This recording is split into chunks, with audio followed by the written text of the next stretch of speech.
many of you probably might have heard on the CXWI Management Election third debate, the management election voting is now open. CXWI superstars and fans alike will be casting their ballots for who they want to form the new management board. But there's still a bit of confusion as to what exactly we're doing and how it's being done. Well, hopefully this video will explain that all to you.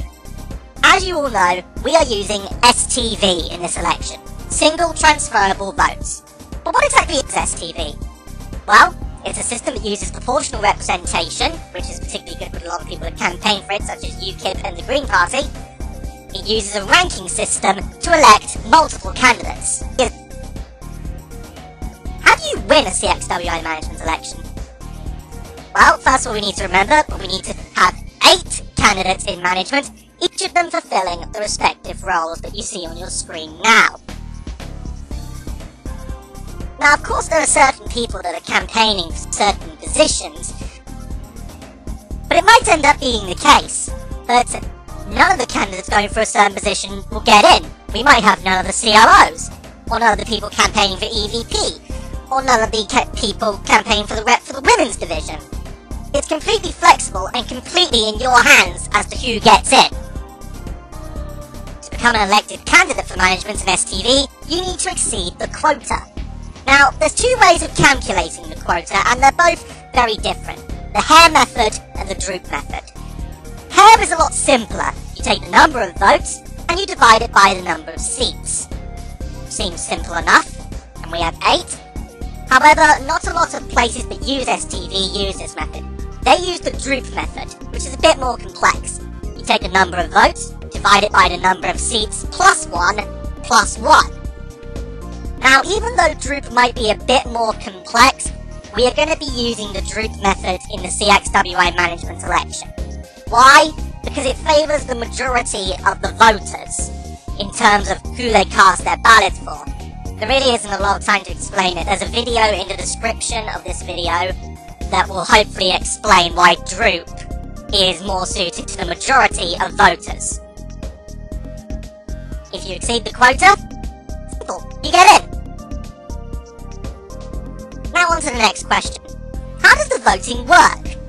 Well, once again, if we go back to the slide where we were talking about what exactly it is in STV, the key word is right in the middle.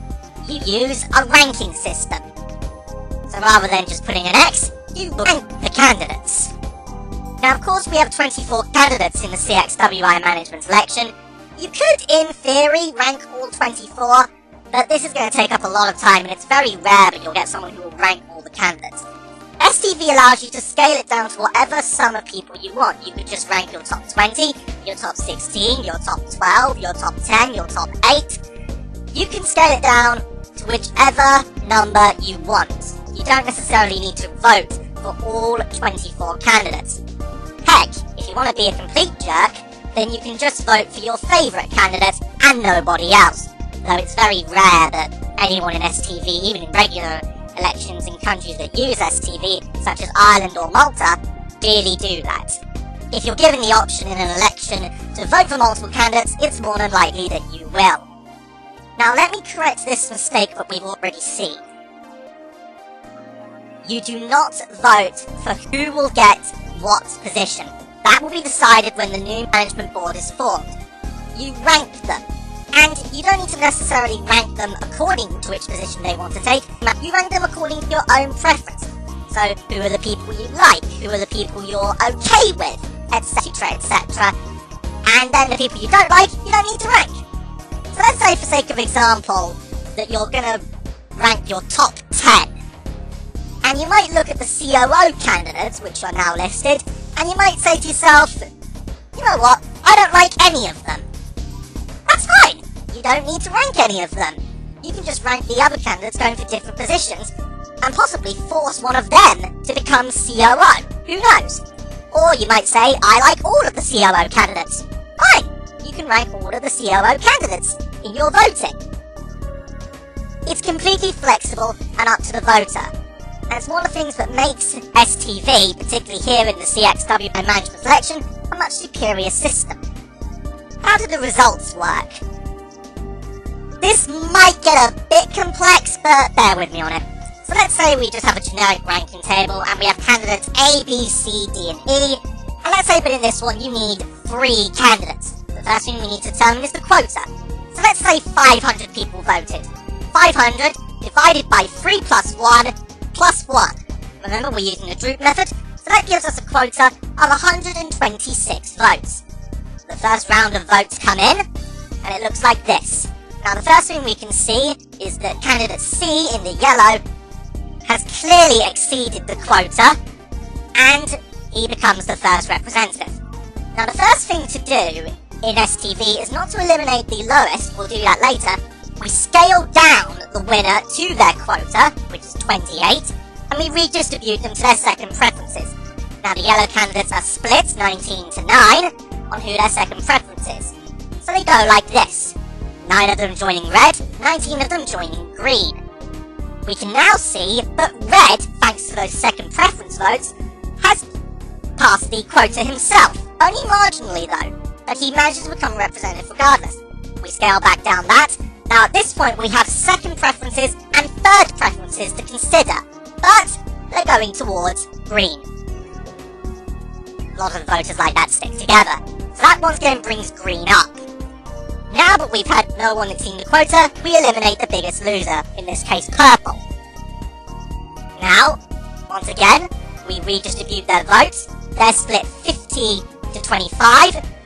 They go to where their second preferences go. And as you can see from that, blue has now passed the threshold, quite overwhelmingly I have to say as well. So, blue, B, becomes the final representative and green is eliminated. If we go back to the original results, all 3 of the top 3 made it in. Not to mention, if you take second and third place and add them up, they would have surpassed first, which is one of the great things about STV that makes it superior to systems like first past the post. No spoiler effect. It allows political diversity, and more people have someone they can talk to, rather than someone that who, let's just face it, 9 times out of 10, you probably didn't vote for. Now, as I've already said, this is going to be slightly different from our election, as we need 8 candidates rather than 3, once again to fill the select positions. And remember, it doesn't need to necessarily be someone that's campaigning for that position, it can just be whoever you like. As I've already said, the voting is now open, and you can cast your ballots should you wish. However, what happens if you change your mind? After all, we do have 2 more debates to go.